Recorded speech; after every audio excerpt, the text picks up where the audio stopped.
Halo teman-teman, gimana kabarnya kalian hari ini? Kembali lagi di YouTube channelnya Yudi Freeze. Oke teman-teman, kali ini aku mau sharing suatu hal yang cukup penting untuk teman-teman semua yang mungkin lagi bekerja di Jepang atau lagi pengen kerja di Jepang. Kalian tahu nggak kalau kerja di Jepang beda sama kerja di Indonesia? Semakin lama kalian kerja di Jepang, ada kemungkinan gaji kalian itu semakin turun. Semakin lama semakin turun. Jadi ceritanya awalnya tahun lalu, sekitar tahun lalu bulan 1-an, aku kerja di tempat kerja yang baru dan aku dikasih tahu sama senpai orang Indonesia juga. Dia kerja sebagai perawat medis juga, nurse, udah lama, dan dia udah tinggal di Jepang selama 10 tahun lebih, dan sampai saat ini pun beliau juga masih bekerja di Jepang. Dan dia ini, senpai ini bilang kalau, Yud, nanti kalau kamu makin lama kerja di Jepang, gaji kamu makin turun loh katanya. Dan aku waktu itu nggak percaya.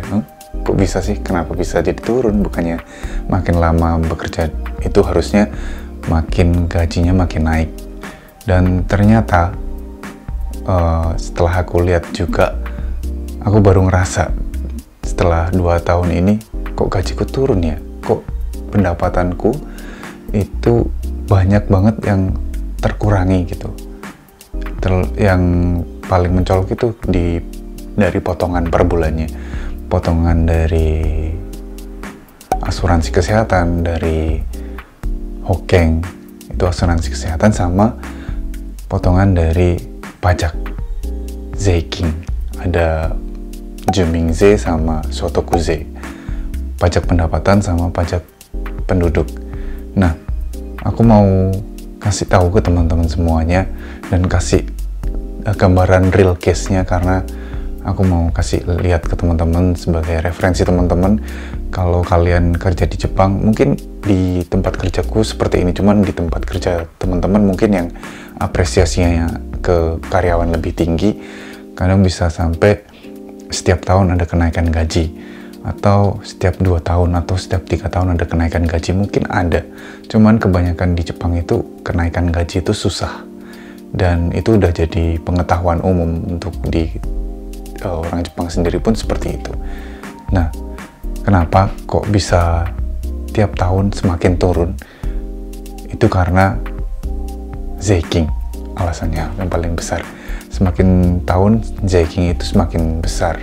Di Jepang itu makin tahun, dulu untuk pajak konsumsi itu 8%, sekarang udah 10%, dan nantinya bakalan naik lagi 15% katanya, dan beberapa tahun kemudian bakalan lebih naik lagi 20%, jadi 30% kayak gitu katanya, bakalan terus naik karena beban untuk pembangunan bangsa Jepang, negara Jepang terutama, karena lebih banyak orang tuanya daripada orang muda-mudanya yang pekerjanya. Jadi zeiking, hokeng itu semakin dibebankan di orang-orang yang masa kerja aktif, yang masa produktif kayak gitu. Makanya aku pun juga ngerasa gajiku masih baru berapa, 2 tahun, 3 tahun, tapi udah kerasa gitu, makin banyak yang dipotong dari pajak. Nah, aku mau kasih contoh realnya. Di sini aku kumpulin dalam 2-3 tahun slip gajiku di tempat kerja. Makanya aku lihat juga secara real, dan ini aku urutin dari tahun ini untuk contoh aja, dari tahun 2020 sampai 2021 sama 2022 lah, yang bulan 1 di gajiku. Dan ini aku mau kasih lihat ke teman-teman semua. Di sini yang pertama itu aku mau kasih tahu di tahun 2020 bulan 6 di slip gajiku. Di situ ada yang sebelah kiri itu ada Kingtai, itu jumlah kerjanya berapa hari, kemudian CQ itu yang dibayar dari perusahaan untuk menggaji aku. Terus kemudian yang sebelah kanannya lagi adalah Kojo ini yang dikurangin dari gajiku. Jadi ada hokeng, kenko hokeng, ada koseinen king hokeng itu untuk pensiunan, koyo hokeng ryo itu untuk biaya apa ya istilahnya, jaminan sosial tenaga kerja ya. Terus kemudian ada Sotokuze, ada Jumingze. Sotokuze itu untuk pendapatan, pajak pendapatan. Kemudian Jumingze itu pajak penduduk. Di situ semuanya kalau ditambah atau digoge atau dijumlahkan itu sekitar 60.863 yen.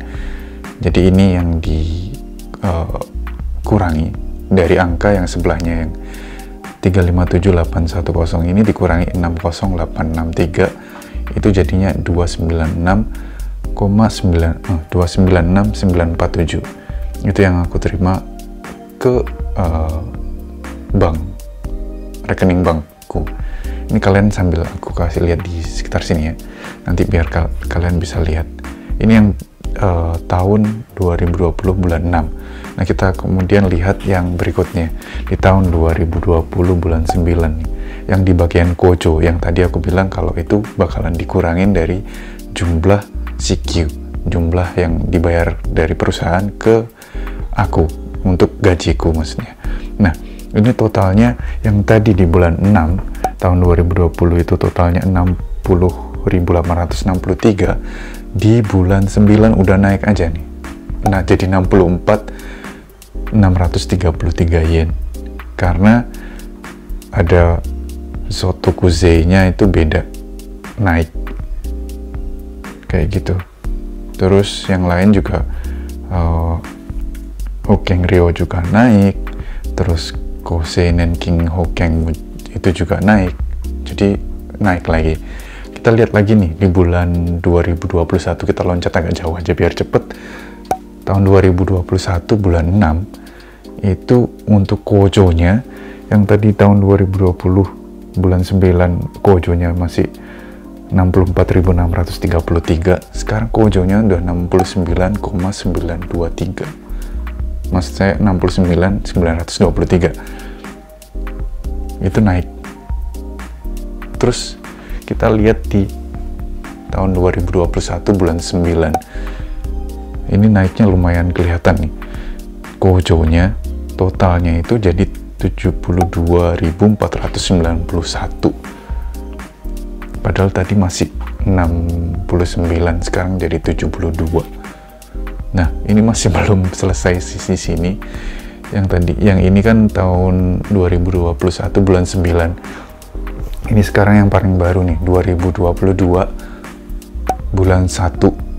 Itu kojonya itu sampai 73.484 yen. Itu untuk yang dipotong aja nih. Kalau kita mau kalikan di rupiahnya ya, 73.484 dikali 125. 1 yen itu sekitar 125 yen lah. 125 rupiahan.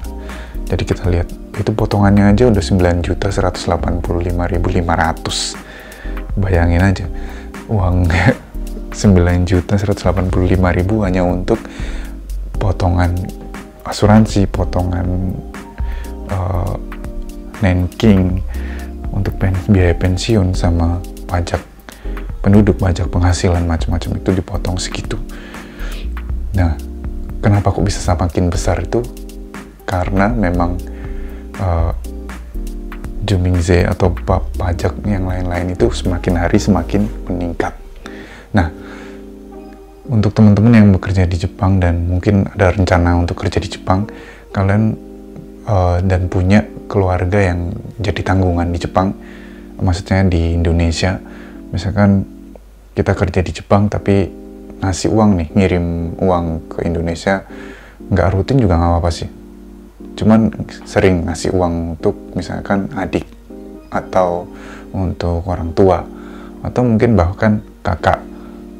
Yang penting keluarga, dalam keluarga kalian ngirim uang, itu bisa jadi kalian bisa melakukan nenmatsu chose. Atau kalau nenmatsu chose itu yang lakuin adalah orang kantor. Cuman kalau untuk kalian yang pengen ngelakuin sendiri, ada namanya kakutei shinkoku. Kakutei shinkoku itu yang mungkin kalian lebih familiar dengan kata-kata gengseng. Gengseng, ngurus gengseng. Nah, itu dengan itu kalian bisa mengurangi nih beban untuk pembayaran zeikingnya, pembayaran pajaknya, baik dari Jumingze atau di Sotokuse-nya.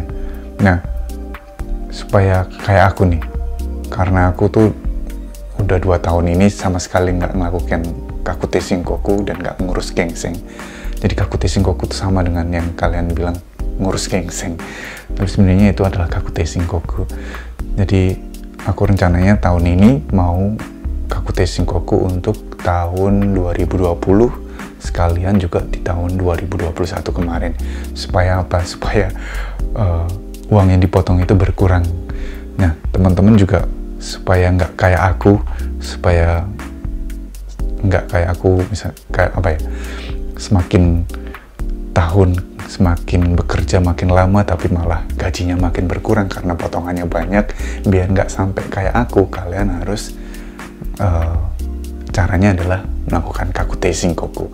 Nah, kakute shinkoku kayak gimana caranya, terus apa aja yang dibutuhin, di video berikutnya aku bakalan bahas selengkapnya, karena aku bakalan bener-bener ngelakuin kakute shinkoku untuk aku sendiri 2 tahun. Dan aku bakalan rencananya mau pakai handphone aja untuk kakute shinkoku, dan teman-teman bisa lihat di video berikutnya kita melakukan atau ngurus gengseng bareng-bareng aja yuk. Nggak usah minta tolong ke orang lain, nggak usah minta tolong ke perusahaan untuk, maksudnya ada sih layanan dari perusahaan untuk perusahaan yang memberikan layanan untuk pengurusan gengseng, maksudku. Mending dilakukan sendiri kalau kalian bisa dan kalau kalian punya waktu. Gitu aja untuk video kali ini. Semoga wawasan kali ini juga bermanfaat untuk teman-teman semuanya. Jadi kalian, karena ini juga udah bulan 2 di tahun 2022, jadi udah waktunya untuk segera melakukan kakute shinkoku. Dan semoga, tadi aku bilang, semoga bisa jadi makin referensi untuk teman-teman semuanya. Oke, gitu aja di video kali ini, dan ikutin video berikutnya, dan jangan lupa untuk kasih komentar, like, dan sharing ke teman-teman kalian semuanya, dan jangan lupa di video berikutnya kita berjumpa lagi. Bye bye.